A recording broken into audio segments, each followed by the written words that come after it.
안녕하세요. 어디서부터 말씀을 드려야 할지 모르겠네요. 인생이라는 게 말 한마디에 그리고 행동 하나 때문에 180도 바뀌잖아요. 저도 참 이상하게 인생, 그것도 결혼이라는 삶이 바뀌어 버렸습니다. 저는 아픈 손가락이었어요.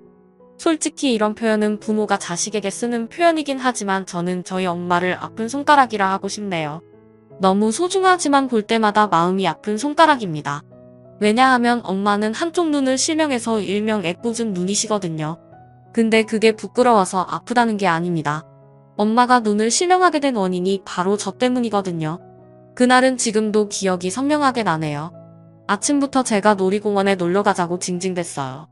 10살이나 나이 먹었는데 무슨 놀이공원이냐며 아빠가 잔소리를 하셨고 엄마는 오죽하면 애가 이러겠냐며 놀이공원에 가자고 아빠를 설득하셨어요. 투덜거리던 아빠의 뒷모습 그리고 이것저것 챙기던 엄마의 얼굴이 기억납니다. 그때만 해도 우리 엄마 눈이 얼마나 이쁜지 몰랐어요. 그렇게 초롱초롱하던 눈망울로 저를 바라봐 주시면서 놀이공원 가면 뭐 타고 싶어 하고 물어보셨죠.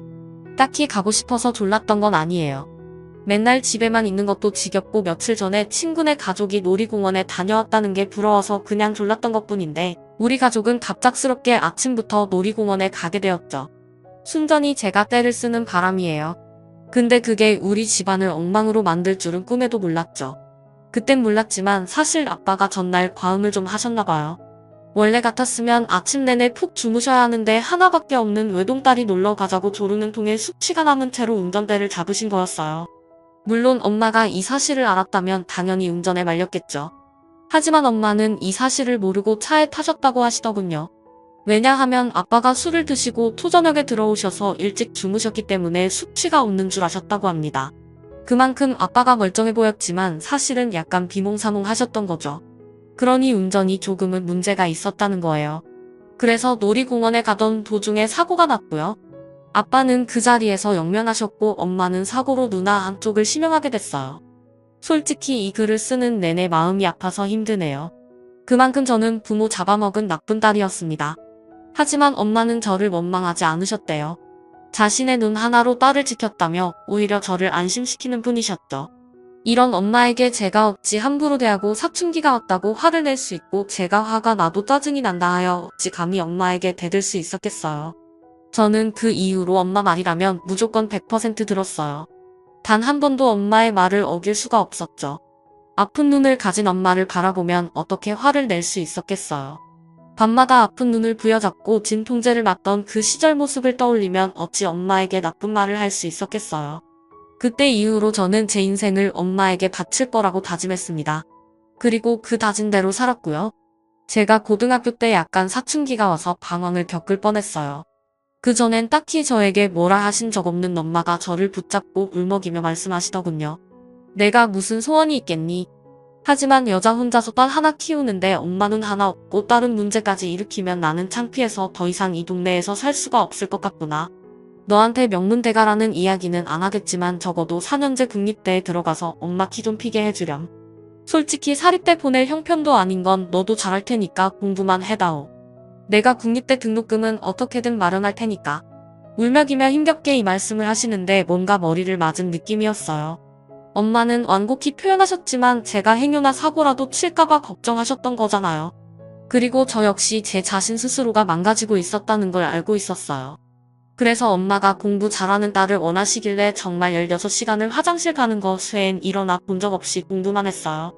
잠도 의자 위에서 잤을 정도입니다. 그래서 명문대에 합격했죠.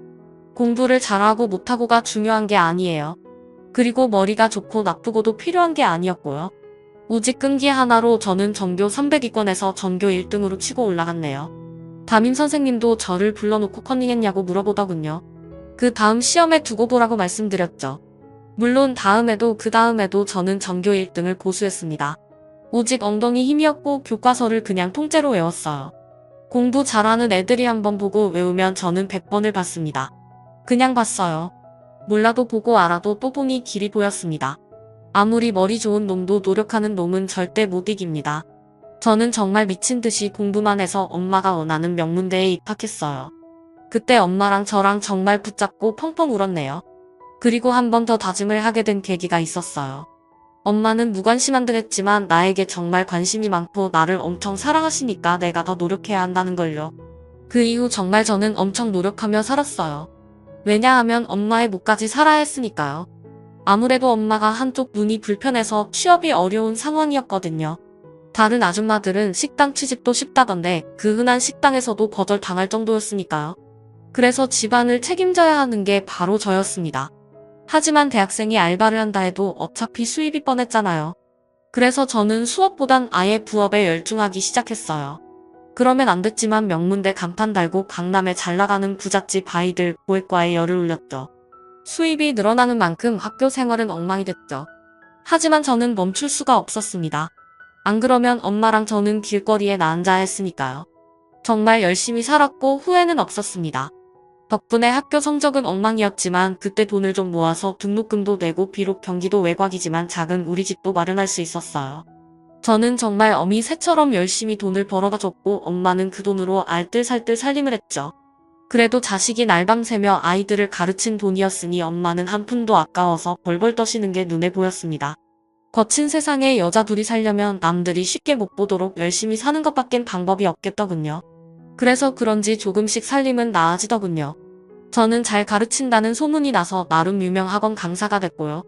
학교 간판도 있고 가르친다는 것도 소문이 나서 그런지 수강생도 제법 많아졌어요. 역시 돈이 돈을 부르더군요. 그러면서 조금 여유가 생겼죠. 그런데 호사다마라는 말이 있잖아요. 좋은 일 뒤엔 꼭 막아 낀다더니 엄마가 모아둔 돈을 전부 다 이상한 곳에 날려버린 거예요. 한마디로 말해 묻지마 투자를 하신 거였죠. 급하게 돈을 쓸 때가 있어서 엄마에게 돈을 달라고 했더니 엄마가 머뭇머뭇 버리면서 돈이 없어 이러시는 거예요. 무슨 소리냐고 따져 물으니 엄마가 주식과 부동산으로 현금을 다 다른 곳에 부어버리신 거죠. 아무래도 엄마가 친구 관계가 거의 없었거든요. 눈을 다친 후에 대인관계도 엄청 소심해지고 사람을 제대로 쳐다보고 말씀을 안 하시니까 동네 사람들과 관계가 멀어지기 시작했던 겁니다. 게다가 좀 알고 지내던 사람들도 돌아가시거나 이사간 이후로 알고 지내는 친구도 없다 보니 멀리 사는 친척들과 전화로 수다 떠는 게 유일한 낙이었거든요. 근데 친척 중에 한 분이 자기 지인 회사를 상장했는데 거기에 투자하고 남은 돈은 부동산에 투자하고 마구 꼬셨나봐요. 엄마는 딸내미가 날밤 새며 번 돈인지라 함부로 돈을 굴릴 수 없다고 버티셨는데 그래도 설마 친척이 거짓말을 할까 살짝 마음이 놓으셨다고요. 게다가 친척이 나중에 시집도 보내야 되고 결혼 자금은 그걸 지가 번 돈으로 해결하라고 할 거야? 부모가 돼서 돈은 못 물려줄 망정 이렇게 돈만 쥐고 있을 거냐고. 여기에 투자하면 100% 3배 4배로 불려준다니까. 내 말만 믿어. 그 말에 엄마가 흔들려서 저 시집가는 비용이라도 넉넉하게 해준다시고 생판 듣도 보도 못한 회사 주식을 사주질 않나 한 번도 가보질 않는 동네의 땅을 사주질 않나. 세상에나 그 이야기를 듣고 충격 때문에 어떻게 할 수가 없더군요. 솔직히 속에서는 천불이 뭐예요. 정말 첫눈까지 끊고 싶은 마음뿐이었답니다.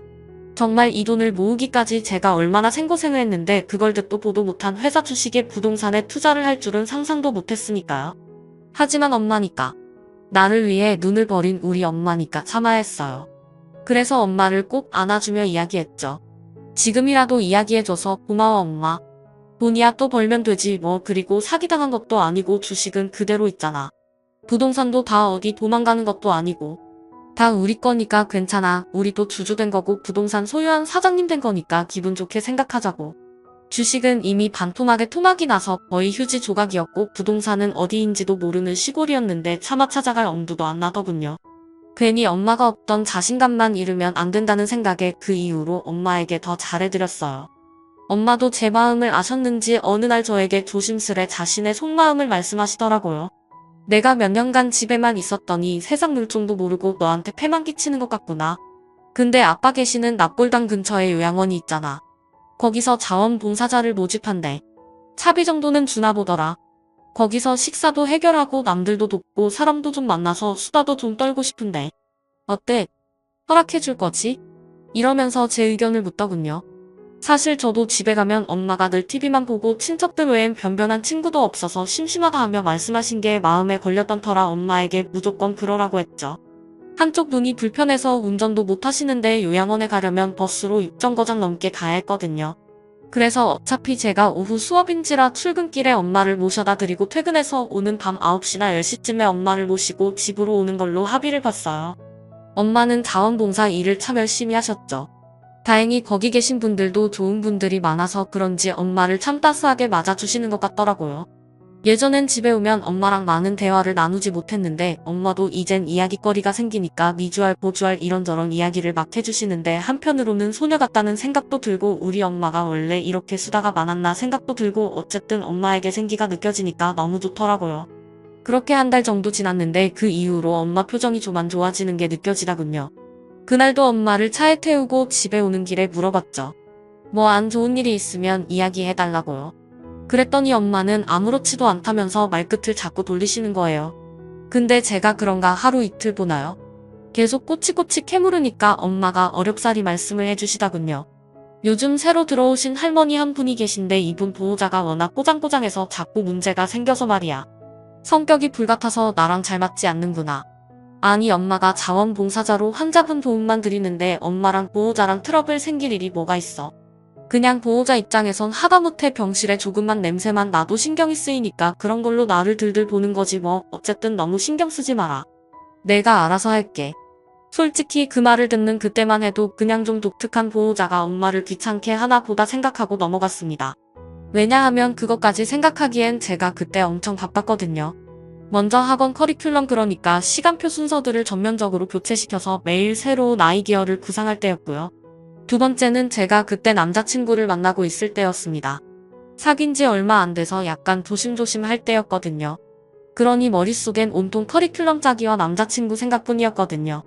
그렇게 며칠 고생해서 업무적인 일을 잘 마무리 짓고 나니 남자친구와 조금씩 데이트를 하며 저도 결혼을 준비할 때였죠. 처음에 말씀드렸다시피 저는 모든 걸 엄마에게 맞춰서 행동했기 때문에 먼저 남자친구 사진을 엄마에게 보여드렸고 엄마에게 구두로 허락은 맡았거든요. 그러다 보니 마음에 여유가 생기더라고요. 근데 열심히 살아서 그런지 행운도 뒤따랐어요. 엄마가 아무 생각 없이 묻지마 투자했던 회사 주식이 갑자기 정부 사업값 싹 물리며 소위 말해 상종가를 쳐버린 거죠.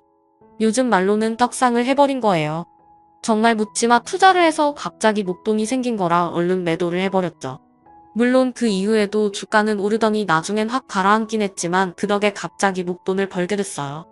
거기다가 부동산까지 오르기 시작했습니다. 그 땅에 세종시 쪽에 있는 터라 정말 이래도 되나 싶더라고요. 그렇게 발버둥 치며 돈을 벌려고 했을 때는 누구 하나 도와주질 않더니 정말 속은 샘치고 있고 있었던 부분이 돈을 벌어주니까 약간 허탈하기도 하고 행복하기도 하더군요. 하지만 엄마는 갑자기 돈이 엄청 생기니까 오히려 무서워하면서 이런 거 어디 가서 소문내지 마라 돈이라는 게 문으로 들어와서 입으로 나간다더니 괜히 돈 생겼다고 소문냈다간 도둑놈들이 더 들어와. 저도 그 말에 동의했어요. 여자 둘이 사는 집에 돈 생겼다는 소문 돌면 여기저기 파리대가 낄 확률이 높았으니까요. 저희 둘만 쉬쉬하기로 했죠.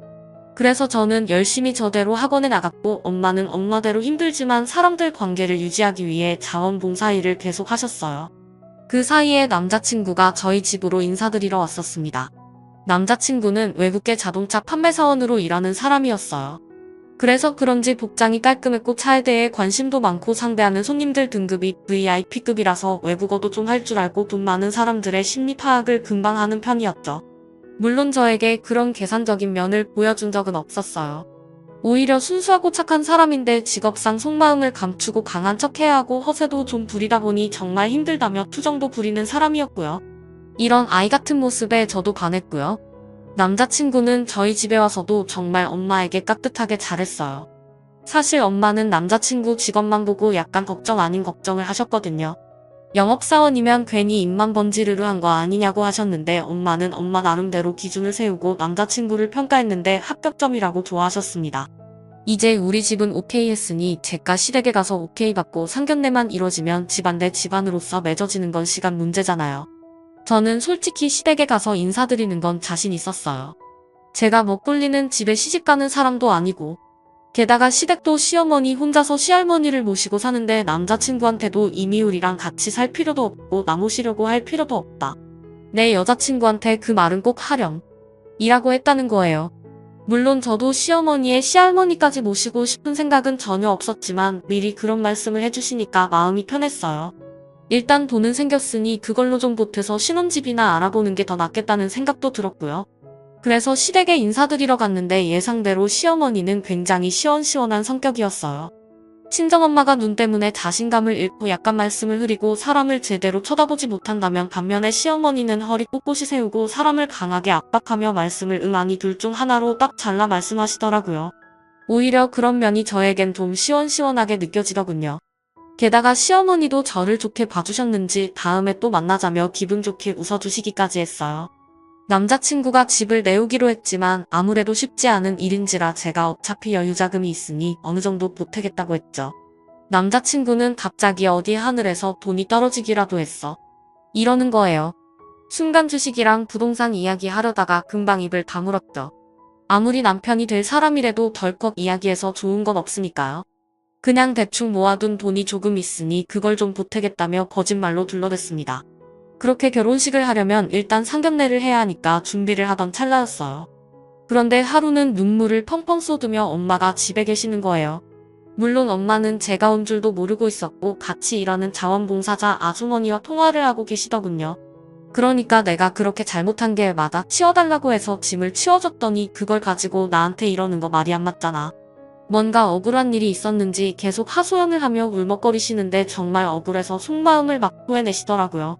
통화가 끝나고 제가 온 걸 보곤 엄마는 별일 아니라며 자꾸 말씀을 거두셨지만 제가 빨리 이야기해달라고 둘러댔죠.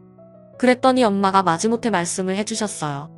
한 달 전쯤 새로운 할머니가 계신데 어찌나 꼬장꼬장한지 다들 그 할머니를 피했거든.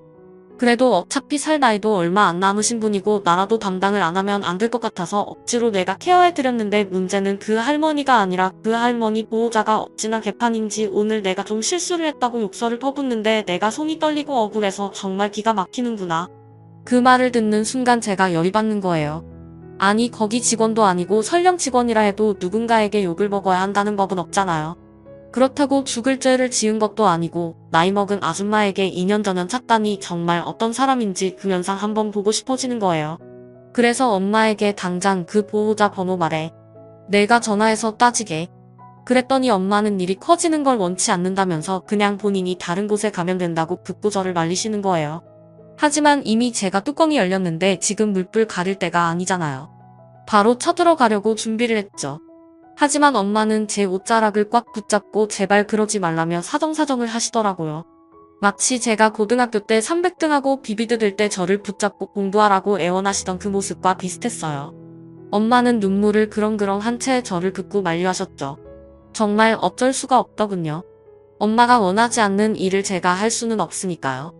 그렇게 살아왔고 앞으로도 그렇게 살려고 마음먹은 터라 엄마를 뿌리치고 당장 요양원에 쳐들어갈 수가 없더라고요. 그래서 엄마한테 한 번도 똑같은 일이 생기면 무조건 이야기하라고 했죠. 그리고 엄마 몰래 요양원에 가서 어떻게 된 일이냐고 물었습니다. 요양원 직원도 엄마의 성품을 잘 알고 보호자가 워낙 진상인지라 어떤 일인지 자초지종을 알려주더군요. 그러면서 보호자가 누군지 저한테 알려준다고 하는데 알려주지 말라고 했습니다. 괜히 알면 제가 가서 뒤집어 엎어놓을 거고 그러면 엄마가 난초해질 게 뻔하니까요. 차라리 모르는 게 낫다는 생각에 일부러 그렇게 했어요. 대신 이런 비슷한 일이 또 생기면 저에게 연락을 달라고 했죠.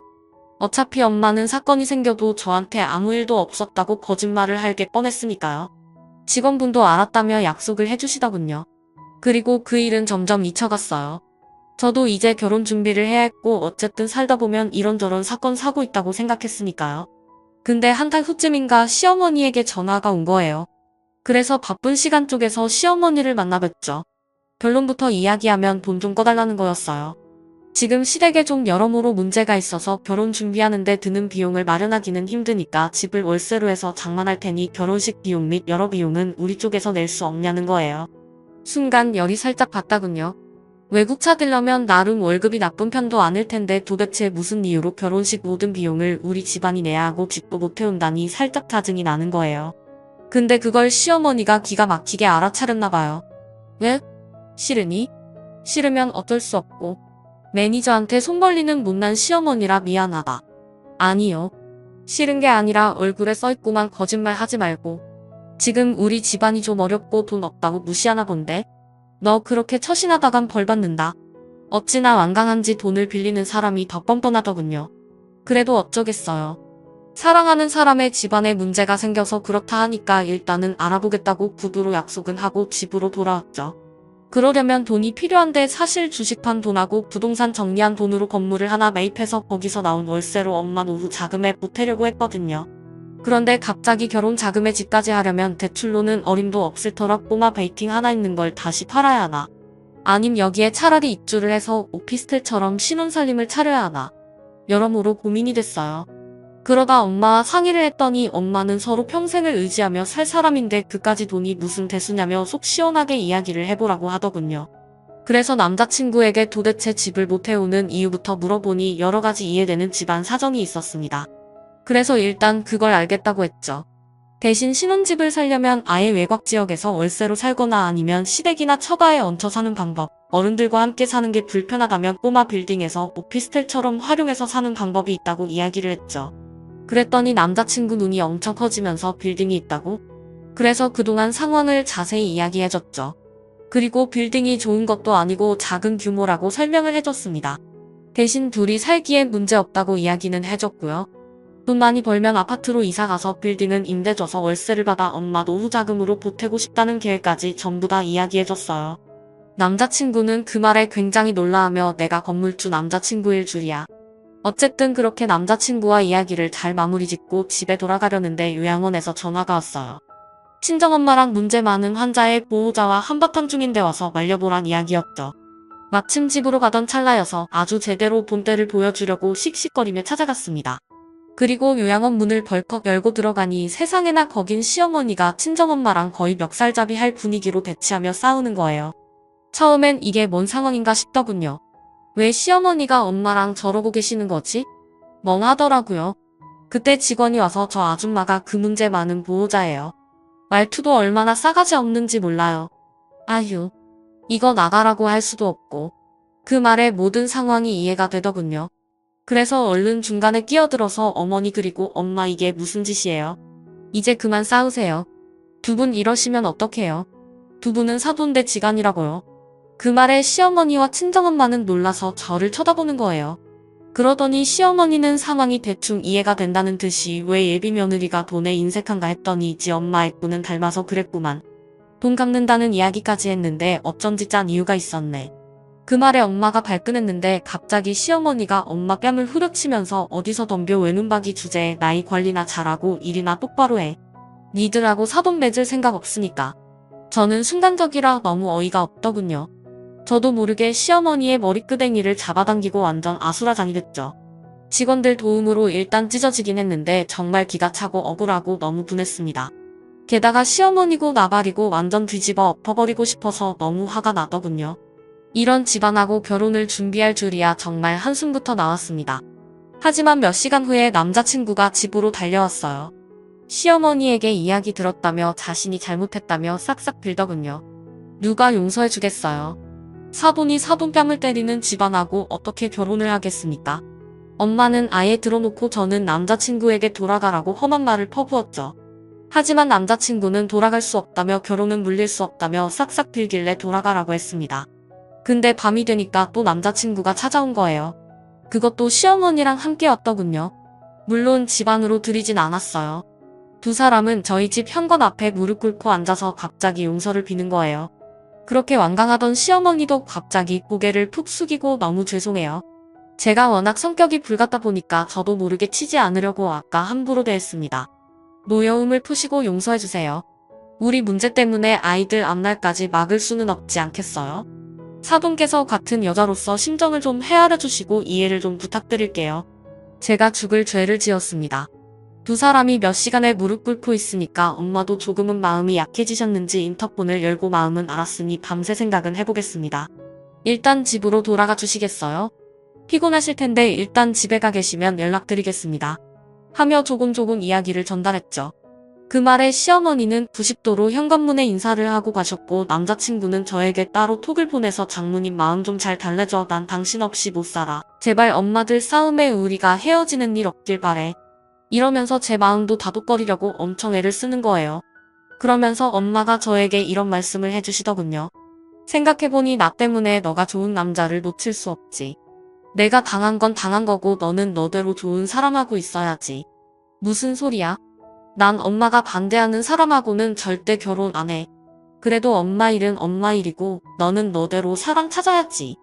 설마 이 사단을 내고 네 시어머니가 너를 괄시하겠냐? 남자친구하고 잘 이야기해보렴. 엄마는 무슨 천사도 아니고 그렇게 물러터졌으니 매일 당하고 산다는 생각이 들었지만 엄마 말을 거역할 수가 없어서 남자친구에게 전화를 할까 말까 망설이고 있었는데 마침 남자친구에게 전화가 오는 거예요. 잘못했다고 빌려고 그러나 보다 생각하고 전화를 받았는데 뭔가 부스럭부스럭 소리만 들리고 아무런 말이 없는 거예요. 순간 남자친구 호주머니에 있는 핸드폰이 어찌저찌하며 버튼이 눌려서 자동으로 전화가 걸린 것 같더라고요. 그래서 다시 걸겠지 생각하고 끊으려고 하는데 남자친구랑 시어머니가 주고받는 대화가 희미하게 들리더라고요. 엄마 걔네 엄청 잘 산다니까 성질 건드려서 좋을 거 없어. 내가 우연히 그 빌딩도 지나가다가 봤거든. 아주 괜찮아 아주 좋아. 난 또 걔가 집도 못 구해오고 내 말이 인상 확 쓰길래 집안이 빈털털인 줄 알았지. 얼른 사과하길 잘했네. 그래서 결혼 후에 빌딩에서 산다는 거였어. 결혼해서 그거 공동명의로 돌리고 나중에 내가 물려받기만 해도 게임 끝나는 일인데 왜 자꾸 문제 일으켜. 그래 미안하다. 그 이야기를 듣는데 이젠 남자친구에게까지 실망감과 배신감이 느껴졌습니다. 그러니까 돈 보고 저를 놓치기 싫어서 무릎 꿇고 생쇼를 했던 거였죠. 너무 실망해서 그냥 통화 종료 버튼 누르고 저도 잊으려고 노력했죠. 근데 매일매일 남자친구에게 전화가 오는 거예요. 그러면서 톡으로 이제 용서해줘. 우리 서로 사랑하잖아. 사랑에 변함없잖아. 이러면서 가증스러운 톡을 보내길래 더 이상 가만둘 수가 없겠더라고요. 그래서 만나자고 했죠. 그리고 만나자마자 남자친구의 뺨을 한 대 후려쳤어요. 그리고는 한마디 해줬죠. 우리 엄마가 니네 엄마한테 한 대 맞았잖아. 그대로 갚아주는 거니까 열받지 말고. 어차피 쌤쌤이니까 이제 서로 갈 길 가자. 그리고 난 너 같은 놈한테 빌딩 줄 생각 없어. 이러곤 집으로 왔습니다. 남자친구는 며칠간 전화를 해서 계속 사과하더니 나중엔 지풀에 지쳐서 더 이상 연락은 없었어요. 그만큼 사랑이 깊지 않았던 거였죠. 엄마도 나중엔 오히려 전화위복이 되었다며 안심했습니다. 솔직히 그런 집안에 제가 시집을 갔더라면 결혼 생활이 행복했을까요? 지금 생각해도 식은땀이 나네요. 어쨌든 지금도 엄마는 자원봉사하며 잘 살고 계시고 저는 그냥 평생을 엄마 곁에 지내며 살 생각으로 열심히 일하며 살고 있어요. 모녀끼리도 얼마든지 행복하게 살 수 있다는 생각이 들어요. 그리고 자신감도 있고요. 어쨌든 남자에게 한번 상처 입으니까 이젠 쳐다보기도 쉽네요. 앞으로 남은 생 엄마의 한쪽 눈이 되어 열심히 살겠습니다. 저의 긴 글 읽어주셔서 감사합니다.